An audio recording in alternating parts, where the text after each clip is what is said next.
در این مکتب یگان پسر نیست. 60 دختری از 9 تا 12 ساله در اینجا تعلیم دینی میگیرند. آنها از آغاز هفته تا روز جمعه در مکتب درس میخوانند و در همین جا زندگی میکنند. روزهای تعطیل دختران را به خانه هایشان میفرستند.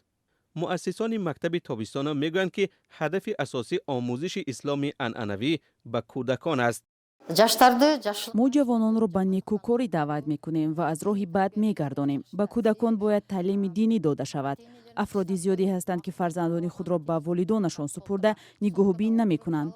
والدان زیاد شکایت میکنند که فرزندانشان تمامی وقت خود را در تلفن میگذرانند و به حرف والدان گوش نمیدهند. هدف ما تربیت کودکان در راهیه احترام والدان است.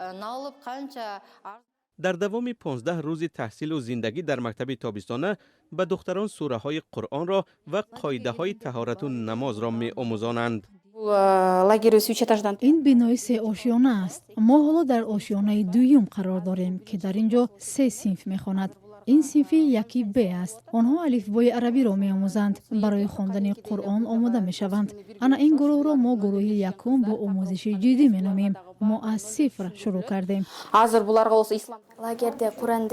در این لاگر ما طرز درست خواندن قرآن را میآموزیم. ما 5 قاعده اساسی اسلام را آموختیم. اینجا باز امکان داریم از 3 زبان خارجی، عربی، ترکی و یا انگلیسی یکی را انتخاب کرده آموزیم.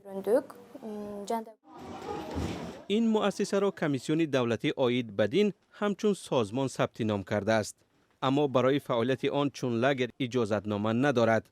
مؤسسانش میگویند که مکتب امسال با خواهش زیاد والدان گشاده شد و به کودکان از روی کتاب‌های نشر کرده مفتیات درس میدهند. در دوره پاندمی چنین مکتب‌ها فعالیت نداشتند. بنابراین امسال مفتیات به قاضیان دستور شفاهی داد که اگر کسی امکان تأسیس لاگر یا مکتب تابستانه دارد ما ضد نیستیم. بر رهبران مؤسسه‌های تعلیمی دستور آیین‌نامه‌ها داده شدند. اجازتنامه کمیسیون دولتی و سندهای لازمی هم هست. ما تنها به مؤسسه‌های تعلیمی چنین سپارش دادیم. تعلیمات طبق مذهب حنفی صورت می‌گیرد. عقیده و جریان‌های دیگری اسلام آموخته نمی‌شوند. در قانون‌های قرقیزستان درس علاوگی دینی به کودکان پیش بینی نشده است، ولی در اینترنت ده‌ها اعلان درباره مکتب یا لاگر و باغچه‌های دینی نشر شده است.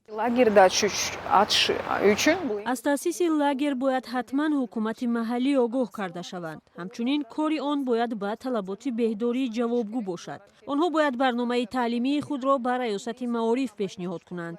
زیرا طبق سرقانون تعلیم باید دنیوی باشد.